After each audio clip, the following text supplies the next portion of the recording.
Again, wipe! Hey, wipe's on Thursday, right? Is it too late for me to get started on this wipe? Doesn't matter who you talk to, Pleminek. Everybody's wondering the same thing. How long is this wipe gonna take? Uncle Seven's got some ideas for that, but be sure to subscribe so that you know when to come back for more videos, Pleminek. Now, Battlestate Games has been making moves to extend the early game and the mid game and push the late game as far away as possible, as well as appease some of the more sweatier players.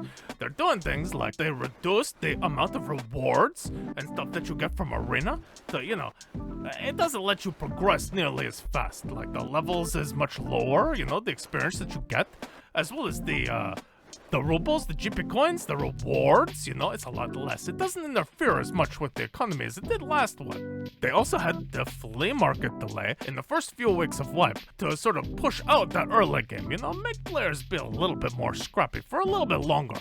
Neither of these two things, though, had nearly as much impact as the found in raid requirement for hideout items. Now, the hideout items, normally people would just buy those off the flea market. Now, in this wipe, the flea market was restricted for use until later game, like we just said. But also, now, the hideout items, they can't be purchased off the flea market. You gotta find those, Pleminek. You gotta run out with your scav, you gotta dig up a really big backpack with your PMC. You gotta be stuffing that loot in every pocket that you got. And, that's the only way that you're gonna get this hideout finished. You can start crafting too. And that's where the flea market is actually gonna come in really handy, is like for crafting the electronic motors once you're like higher tier workbench, or, getting the tool sets. You're gonna need a lot of tool sets. Make sure you get their lavatory online as well, so that you can start crafting those hoses. Oh man, this found and raid thing. Uncle S7, we're like 55 days in now, right? And Uncle S7 is like just barely getting his workbench up and running. That's crazy, Pleminek. Prestige was also added to the game for the super duper ultra mega sweats and streamers who have no lives. Unlike Uncle S7 here, some of these people are hitting their first and second tiers of prestige already. Holy!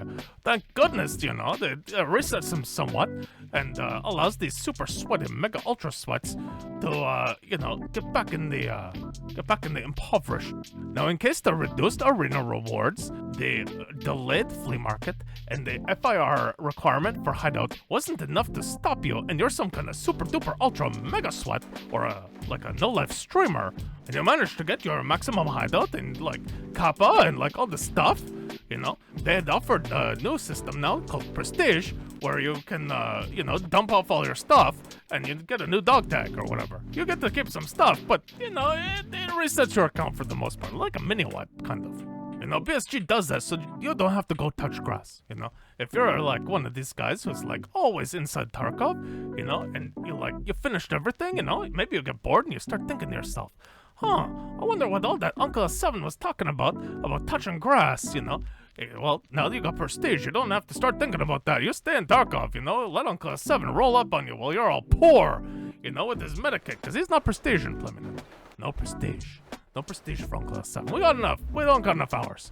We got enough shiny stuff. We got enough different dog tags. We got the controversial edition. We got the cool one, the EOD. We got the basic one. Who do we need another dog tag for? What do we need that for anyway? As if all of this wasn't enough, they also had Khorovod for the first half of January. Holy! As if you weren't trying to do that. You're wasting all your time, dragging out this early game. The game barely even started before that winter event was over. Holy! Well, this is, of course, all speculation, Like, Uncle S7 doesn't know exactly what Nikita's thinking, but he's a simple guy. Like, when the writing's on the wall, the kind of way that it is right now, we tend to start thinking in one direction, like. Yeah, we're probably right. All of this points to a late wipe, like summer, maybe even fall. Last wipe was a pretty short one, but the wipe before that was the longest one in history. We're ready for a long one. Oh, we're ready, Pleminek. Oh, yeah. 014, that was our favorite wipe so far, but this one's shaping up to be pretty good too. But anything could happen, Pleminek. BSG may need to make some sort of really big change all of a sudden and decide, what? It's time for 0.17. You know, they might say something like that. Or maybe this wipe seems to be like too hard for the community all of a sudden. And, you know, everybody on Reddit starts complaining more than they normally do. And then all of a sudden, you know, Nikita goes, gee whiz, we're gonna lose the player base unless we do a wipe. So they do a wipe, you know, something like that. Another thing that could summon early wipe would be if you finally find that LEDX you've been looking for, and Nikita sees that and he goes, hey, this little Pleminek found his LEDX. Time for that wipe. Yeah, he'd mess with you like that, Pleminek. Oh, yeah, come on. You know he'd do that. And now it's time for comments, Pleminek. We're gonna read comments from our previous video, The Return of the Flea Market. Now, we always try to read 3 of your comments from a previous video. So make sure that you comment on this video so that you can have your comment read in the next video. Top priority will be given to subscribers, so be sure to subscribe to the video and leave a like. Alright, what do we got here? Arzon7941 says, fart. Okay, that's a comment. It counts, alright, it counts. Thank you, Arzon, for your comment of fart. And, you know, I gotta say, when you're running around, you know, you're in a raid, and you're picking up boxed milk that's like 2 months old. You know, you're picking up Slickers and Tashanka, you know, the beef stew. Half your meals are gonna be like beef stew. The farts on this PMC, holy Pleminek, they're gonna be unreal. You know, beef stew or sorry or like, you know, humpback or whatever that is. You know, you keep the diet up though, you'll have an escape from Tarkov, you're gonna have gas like crazy, Pleminek. Oh, let Uncle 7 tell you, he's been living in this bunker way too long, you know. He hasn't had a fresh salad in quite some time. You actually can't even eat this salad. So like, Arzon, you're right. Beware of fart. Another comment that we have here is coming from Excelsior. With everything hideout requiring FIR, most items won't hold as much value as they used to. Most of the Flea will now be ripped parts from people's guns. Makes looting feel less necessary or worth it once you have upgrades on your own hideout already. Makes the Flea seem almost not needed. And that's a good point, Pleminek. Except for the fact that, like, all of the crafting ingredients, holy, like, they're up on the flea market for sure. And all the trading items. So, like, really, if you're only using flea market before for, like, the hideout items, you might not have been using it to its full potential. And maybe that was actually a good thing on your part, because you weren't getting addicted to it, you know?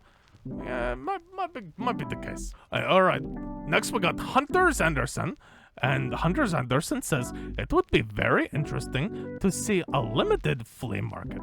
Only barter/crafting items, meds, not stims or painkillers, and food. Maybe GPUs can stay as well for the Bitcoin farm.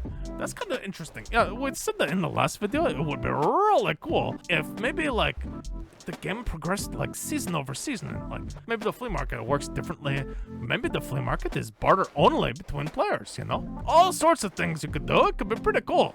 What else we got there? We'll do one more because of Arzon's. It was very short, so we got time for one more. At Mongus. Now, we actually want to make a video on Mongus's saga of comments, but we got here. Mongus's main gripe here wasn't my favorite early wipe, and I like the flea market being back. Stop lying. Not everyone hates the flea market being back. In fact, I think the majority of player base wants it back. I think about all the standard edition players. I, a standard edition player, don't have enough space to storage the loot, and I need to task to rise my reputation so that I can progress in the game. EOD have a lot easier time with no flea, but a lot of players have standard edition and the game is basically unplayable without the flea market. Oh geez, there's a read more here. If BSG wants to ban the flea market, at least they should think of a solution to the standard edition casual player, or else we won't play and the raids will feel empty AF. Now, Uncle 7 has a really simple solution for Mongus. We understand what he's saying, you know? It's really hard when you got the standard edition. And the simple solution to that is stop being poor, Pleminek. You know, get a better version of the game. Like, really simple. Duh. But in case you don't have, as Stills puts it, $250,000 laying around, You know, there's all sorts of things that you can do to find yourself on an equal level playing field with other players. You know, max out those traders as quickly as possible, you know. Use your scav. You're gonna be losing your scav a lot if you got standard edition, Pleminek. You know, don't think that the game is just meant for the PMC. Oh, you gotta run that scav like your life depends on it. Now, thanks for hanging up, Pleminek. We stream on Tuesdays and Thursdays at 7:30 PST. Operator Red One runs a PvE stream with 100 lives to Kappa. Right now, he's got left 75 lives until he has to restart his account because it failed. But we're hoping he gets there. You know, maybe he'll get there, maybe he won't. You know, time will tell. As for me, Uncle 7, I'm here on Tuesdays at 7:30 and 10:30 on Fridays. That's a late night stream. We get a little bit wild and wacky on those ones. We stream on YouTube, Twitch, and TikTok. YouTube, we also stream YouTube horizontal as well as vertical. In case you're on your phone, you know, you're swiping through the shorts and then you find Uncle 7. You know, you come, you hang out, you say hi. Alright, so be sure to subscribe so that you know when to come back for the live show or follow on Twitch. That's it for this time, Pleminek. Wobbly boobly. We love you and we'll see you next time.